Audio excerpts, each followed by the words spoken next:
ठीक है, तो हम अब कंटिन्यू करेंगे। कल फरहत का अच्छा प्रेजेंटेशन था, कुछ चीजें रह गए थे, वो मैं रिपीट कर दूंगी, अभी बता दूंगी। ये हम लोग करे थे पहले, बट फॉर बेनिफिट में रिपीट करती हूँ। तो हम लोग रेडिएशन कितना आप पे पड़ता है, राइट, उसको बुलाते हैं रेडिएशन डोजेज, राइट। और इसके यूनिट्स है सीवर्ट्स, राइट। ये यूनिट है फॉर रेडिएशन डोजेज। तो ये 1 सीवर्ट जो है, ये बहुत ज्यादा अमाउंट ऑफ डोजेज है। ये है कि अगर अगर आप पे आपके 1 kg of the body absorb करता है 1 जूल ऑफ एक्सरेज या गैमा रेज को, राइट, तो वो जो अमाउंट ऑफ रेडिएशन डोजेज मिलता है उसको हम लोग 1 सीवर्ट बुलाते हैं, राइट। अब ये जो है international commission of radiation protection, ये है ICRP, यानी कि international commission of radiation protection, ठीक है। तो ये क्या करता है, ये आपको इसके हिसाब से, हेलो, सुनाई दे रहा ना आपको? Yes ma'am. Yes ma'am. ठीक है, तो ये जो रेडिएशन डोज है, जिसके बारे में कल बात नहीं हुई थी, उसके बारे में मैं आज करना चाह रही हूँ। सीवर्ट है, ये है कितना रेडिएशन पड़ता है अगर 1 kg ऑफ बॉडी टिश्यू पे 1 जूल ऑफ एक्सरेज या गैमा रेज पड़ते हैं। तो ICRP बोल के है, ICRP international commission of radiation production नहीं, प्रोटेक्शन, सॉरी, प्रोटेक्शन, ये इसको मैं सही कर दूंगी। जो है हेलो, तो ये है प्रोटेक्शन। आप लोग सब ओबेद को म्यूट करेंगे, ओके। और ये ICRP के हिसाब से एवरेज रिस्क फैक्टर जो है वो होता है आपको 0.05 सीवर्ट पर सीवर्ट, मानी 1 kg को इतना अगर पड़े, ये आपको कहता है। तो ये आपको कहता है कि अगर आप पे 1 सीवर्ट का रेडिएशन, मैम आपकी आवाज ब्रेक हो रही है। अच्छा अच्छा, देखिए अब बेहतर है या अब ठीक है? तो ये मैम आपकी आवाज बहुत स्लो भी है आज। अच्छा ठीक है, तो अब देखिए, अब बेहतर है क्या? अब बेटर है? ठीक है मैम। हाँ, तो ये 1 सीवर्ट जो है, ये जो अमाउंट ऑफ रेडिएशन, अगर 1 सीवर्ट ऑफ रेडिएशन लोगों पे किसी पे पड़ा तो उनका जो हो जाता है, अरे सॉरी, उनका जो हो जाता है, सॉरी ये एक्स्ट्रा कुछ आ गया। तो अगर 1 सीवर्ट रेडिएशन पड़े तो आप तो किसी के भी 1 in 20 चांसेस हो जाते हैं कैंसर के, ओके। ये इतना हार्मफुल है कि 20 लोगों पे पड़ा तो एक को कैंसर हो जाता है। अगर आपका 1 मिली सीवर्ट रेडिएशन डोजेज पड़ा तो आपके तो चांसेस हो जाते 1 in 20,000, राइट। और इस तरह से जिस तरह जैसे आप ये रेडिएशन डोजेज कम करते जाते हैं तो ये प्रोबेबिलिटी जो है कम होते जाती है। तो ऑब्वियसली ये आइडिया है कि ये रेडिएशन डोजेज, कल ओबेद पूछ रहे थे कि ये रेडिएशन डोजेज से क्या क्या लोगों पे असर होता है। तो ऑब्वियसली ये प्रॉब्लम है कि हम लोग कॉन्स्टेंटली एक्सपोज्ड है ये रेडिएशन डोजेज पे, राइट। फॉर एग्जांपल पत्थर में भी इवन ग्रेनाइट में यूरेनियम रहता है, छोटे डोज में रहता है लेकिन यूरेनियम रहता है। अब यूरेनियम हमें मालूम है ये रेडियो एक्टिव मटेरियल है, राइट। और देखो कुछ एरियाज में जहाँ पे पत्थरों में यूरेनियम होता है, हो सकता है कि घर भी जो है जो मटेरियल से बना है उसमें भी आपके पास यूरेनियम हो सकता है। कुछ इलाके रहते हैं जहाँ पे बहुत सारा यूरेनियम होता है पत्थरों में, तो फिर वो लोगों को भी चांसेस ऑफ कैंसर के बहुत हाई हो जाते हैं। तो कभी कभी कुछ एरियाज रहते हैं जहाँ पे आप देखते हैं कि बहुत सारे लोगों को फॉर एग्जांपल कैंसर होता है जो कोई एरिया या कोई इलाके में रहते हैं, राइट। तो ये हो सकता है ये यूरेनियम का जो आता है पत्थरों से, राइट। एक और सोर्स हो सकता है, ये हो सकता है cosmic rays, right. I think Farhat ने बात की कॉस्मिक रेज से। तो ये जो होता है ये फ्रॉम स्पेस आते हैं और ये भी पड़ जाते हैं आपके रॉक्स में, सॉइल में, बिल्डिंग मटेरियल में, राइट। फिर हो सकता है कि खाना, फूड जो है, पानी जो है और ह्यूमन बॉडी, राइट, इसमें भी कुछ certain amount of radio active material हो सकता है, राइट। तो हो सकता है कि इनसे भी लोगों पे कुछ आयनाइजिंग रेडिएशन पड़ सकता है। उसके अलावा कई प्रोसेसेस है। फॉर एग्जांपल जब लोग एक्सरेज लेते हैं, राइट, तो एक्सरेज में भी बहुत सारा रेडिएशन होता है, राइट। फिर आपको बता रही थी न्यूक्लियर रिएक्टर्स, अगर कोई बात काम करता है न्यूक्लियर रिएक्टर्स जहाँ पे है, फॉर एग्जांपल मैंने आपको एग्जांपल दिया BARC, boba atomic research centre जो बॉम्बे में है। वहाँ पे क्या है, वहाँ पे रिएक्टर है, तो जो लोग वहाँ पे काम करते हैं उनको भी मिलता है रेडिएशन, एंड ये अप्रोक्सीमेटली 20 मिलीसीवर्ट्स पर ईयर ऐसा रेडिएशन उन लोग पे पड़ता है, राइट। बट ऑब्वियसली ये हायर अमाउंट ऑफ रेडिएशन है जो हार्मफुल हो सकता है, राइट। तो ऑब्वियसली कोशिश की जाती है कि लोगों पे कम रेडिएशन पड़े, लेकिन ये सब चीजों से होता है। फॉर एग्जाम्पल सीटी स्कैन के बारे में आपने सुना होगा। तो एक सीटी स्कैन में क्या होता है, 8 मिलीसीवर्ट का रेडिएशन पड़ता है, राइट, जो हम लोग ने देखा कि काफी हार्मफुल हो सकता है। देखिए 1 मिलीसीवर्ट में 1/20,000, ये अब 8 है, राइट। तो ये भी काफी हाई है, राइट। तो कल जो उबैदुल्ला पूछ रहे थे क्वेश्चन के ये रेडिएशन डोजेज से हम लोग कैसे बच सकते हैं, तो कुछ चीजों में तो हम लोग बच नहीं सकते हैं, क्योंकि फॉर एग्जाम्पल अगर वो खाना पानी में है उसको तो हम लोग कुछ नहीं कर सकते हैं। अगर वो पत्थरों में है तो हो सकता है जहाँ पे आप रहते हैं वहाँ के पत्थरों में ज्यादा रेडिएशन हो सकता है। वैसे चीजों में भी हम लोग ज्यादा कुछ नहीं कर सकते। मैम इसका मतलब वो एरिया पे भी डिपेंड करता है। हाँ बिल्कुल, एरिया पे डिपेंड होता है। तो कुछ लोग कुछ एरियाज रहते हैं जहाँ पे ज्यादा यूरेनियम पत्थरों में होता है, राइट। तो वैसे जी एरियाज मैम। में अमाउंट ऑफ कैंसर केसेस ज्यादा बढ़ के होते हैं। तो एक्चुअली मैंने सुना है जैसे हैदराबाद में ये बंजारा हिल्स एरिया जो है, ये जो पत्थर है ये मिलियंस ऑफ इयर्स पुराने हैं, और लोग जी कहते मैम, हैं वहाँ अक्सर पे जगह तो रेडिएशन पत्थर है। काफी है, उसका रेडिएशन काफी है लोग बोलते हैं। लेकिन मैं तो 25 साल से वहां रह रही हूँ, तो बट है cases, we don't know exactly कि ये पत्थरों के वजह से हुआ है या दूसरे फैक्टर्स के वजह से हुआ है, वो नहीं मालूम। लेकिन मैम मेरा एक सवाल था और, हाँ पूछिए। जैसे मतलब अगर मोबाइल को डायरेक्टली जब हम फोन पे बात करते हैं तो डायरेक्टली कान में लगाने से ज्यादा नुकसान होता है ना, इसके मतलब ईयरफोन लगा के बात करने के मुकाबले। बिल्कुल बिल्कुल, ये बिल्कुल सही है कि मोबाइल फोन से आपको बहुत रेडिएशन आता है, स्पेशली अगर आपके मोबाइल फोन पे वाईफाई, जीपीएस, ये सब चीजें हैं ना, क्योंकि उससे क्या होता है, वाईफाई जब ऑन होता है या डेटा प्लान ऑन होता है तो कॉन्स्टेंटली एक्सचेंज होता है इंफॉर्मेशन का, राइट। व्हाट्सएप के मैसेजेस आए क्या, ईमेल आया क्या, ये हुआ क्या, वो हुआ क्या, तो इस तरह से एक्सचेंज होते रहता है इंफॉर्मेशन जो रेडिएशन के साथ होता है, राइट। और इसीलिए मोबाइल फोन से बहुत रेडिएशन आता है। अगर आप लंबा उसको यूज किए तो वो गर्म भी हो जाता है, और आप देखते हैं कि आपके कान के पास जहाँ पे आप उसको इस्तेमाल कर रहे हैं वहां और गर्म हो जाता है, राइट।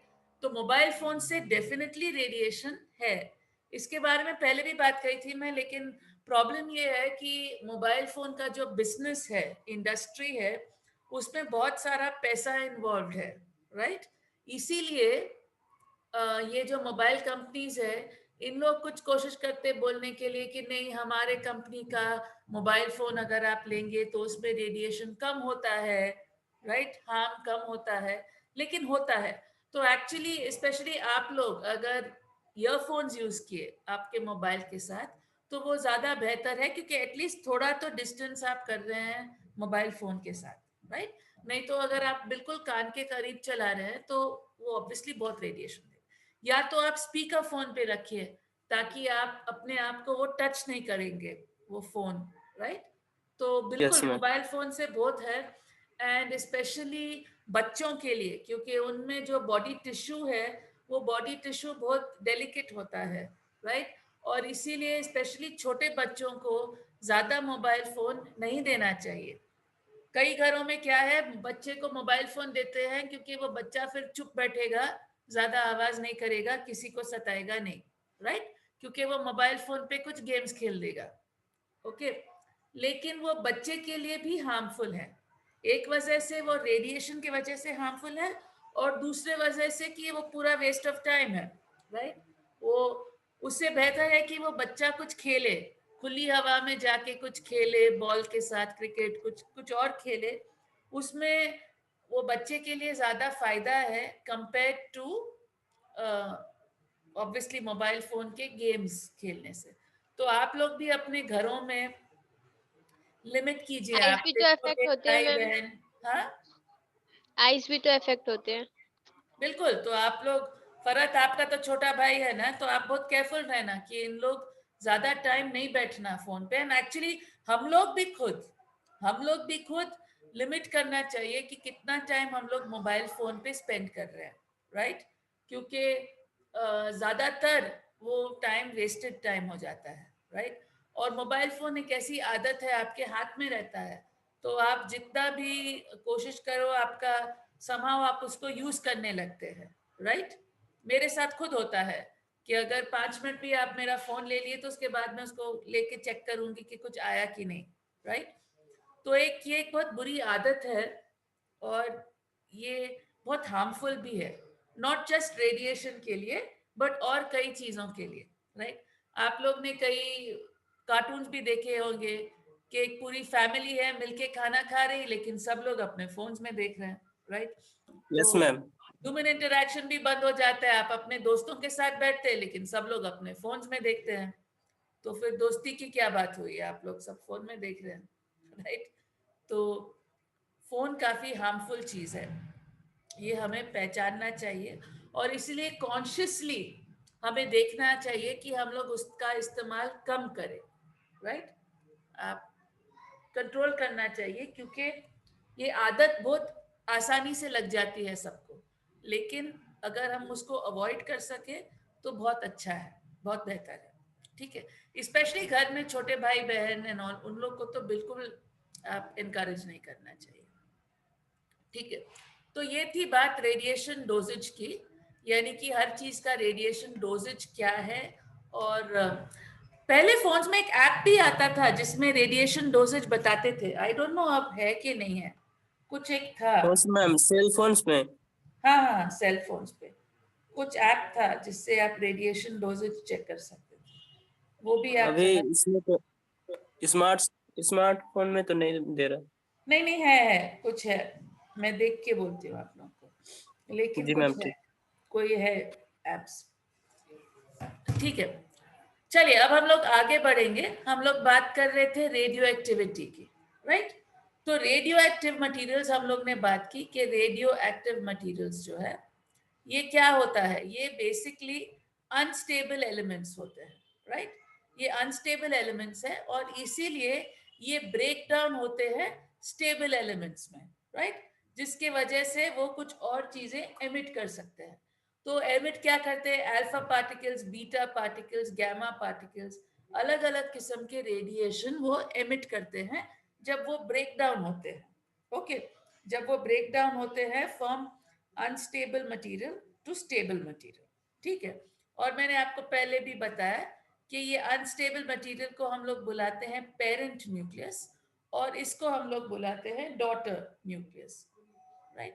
यानी कि जो रिजल्टेंट होता है, राइट, उसको हम लोग ऐसा कहते हैं। तो अब ये रेडियो एक्टिव मटेरियल जो है वो किस तरह से डिसइंटीग्रेट होता है? तो सपोजिंग हम लोग स्टार्ट करते हैं N0 एटम्स या न्यूक्लियस के साथ, राइट? N0 ये इनिशियल नंबर ऑफ एटम्स या न्यूक्लियस होते हैं। तो ये जो रेट ऑफ ब्रेकडाउन या रेट ऑफ डीके, इसको हम लोग बोलते हैं डीके। ये रेट ऑफ डीके जो है उसको हम लोग बुला सकते हैं dn by dt, राइट। ये आपको बोलता है कि ये जो अगर आपके पास n नॉट, बिगनिंग में n नॉट न्यूक्लियस थे और अब आपके पास n न्यूक्लियस है इन टाइम t, तो आपका जो dn है, राइट, एक मिनट, आपका जो dn है वो है आपका n not minus n, right. यानी कि आपका n नॉट माइनस n हो गया इन सम टाइम dt।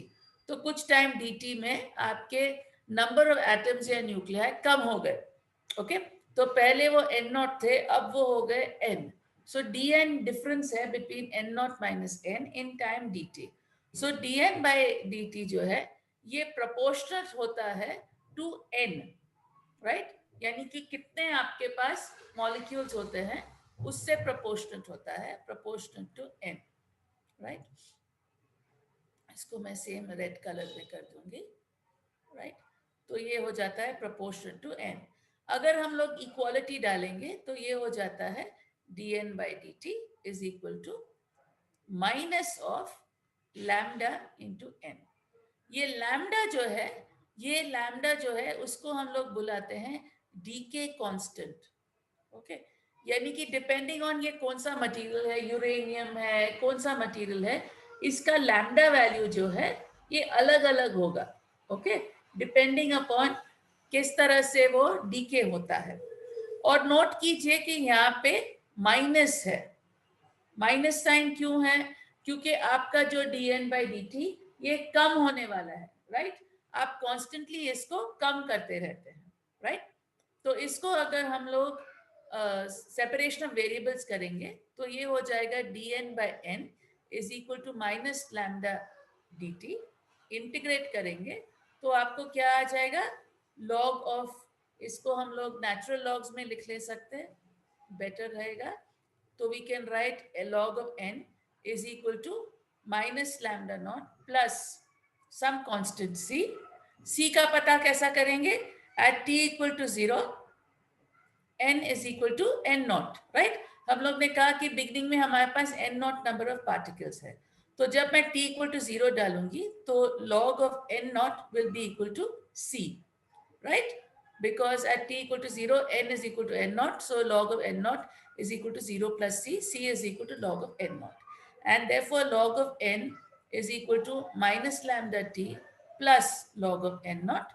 इसको लेफ्ट में ला लिए तो log of n minus log of n naught is equal to minus lambda t, या हम लोग लिख सकते हैं फाइनल रिजल्ट जो मैं यहाँ ऊपर लिखूंगी, ये क्या आ गया मेरे पास, log a minus log b is equal to log a by b। So log of n by n naught is equal to minus lambda into t, या e to the power of minus lambda t is equal to n by n naught, या हम लोग लिख सकते हैं n is equal to n naught e to the power of minus lambda t। तो इसको हम लोग बुलाते हैं equation of radioactive decay, n is equal to n naught e to the power of minus lambda t। तो मैं इसको यहाँ लिख लेती हूँ, n is equal to n naught e to the power of minus lambda into t। तो supposing हमारे पास कुछ रेडियो एक्टिव मटीरियल है जिसके n नॉट एटम्स होते हैं, तो जैसे टाइम पास होता है, राइट, ये जो नंबर ऑफ एटम्स है n नॉट इनिशियली थे वो कम होते जाएंगे और हो जाएंगे n in time t, right. But in short ये कम होते जाएंगे, कम होते जाएंगे। तो इसके लिए हम लोग डिफाइन करते हैं हाफ लाइफ। तो आइडियली स्पीकिंग ये कभी जीरो नहीं होगा, ओके, लेकिन इसके लिए हम लोग डिफाइन कर सकते हैं हाफ लाइफ। हाफ लाइफ क्या होता है, जब n is equal to n not divided by 2, यानी कि अगर हम लोग स्टार्ट करेंगे कुछ n नॉट एटम्स के साथ, अब एंड में हमारे पास सिर्फ आधे रह जाएंगे, यानी कि n is equal to n not by 2। So therefore n naught by 2 is equal to n naught e to the power of minus lambda t, right। तो ये दोनों जाएंगे। अब अगर हम लोग log लेंगे तो क्या हो जाएगा हमारे पास, इसका log अगर लेंगे तो log of e to power of minus lambda t is lambda t, right। तो हम लोग ये हो जाएगा t half, right? And so therefore we can write lambda t half is equal to, ये 1/2 हो जाएगा तो log of 2 हो जाएगा, और therefore t half is equal to log of 2 divided by lambda. तो natural log of 2 जो है ये है 0.693 divided by lambda. तो इसको हम लोग बुलाते हैं हाफ